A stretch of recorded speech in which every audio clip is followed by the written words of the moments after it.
We're going to replace the glove box light bulb from this 2010 Hyundai Santa Fe.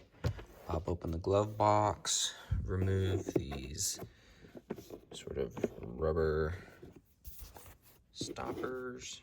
You just slide this back and then pull it through. Same here.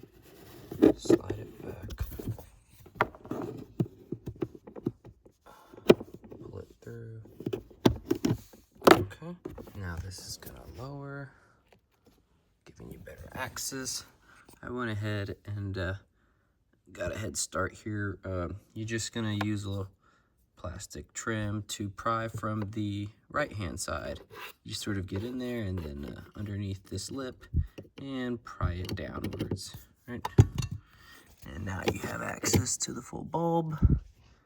And then installation is the reverse of removal.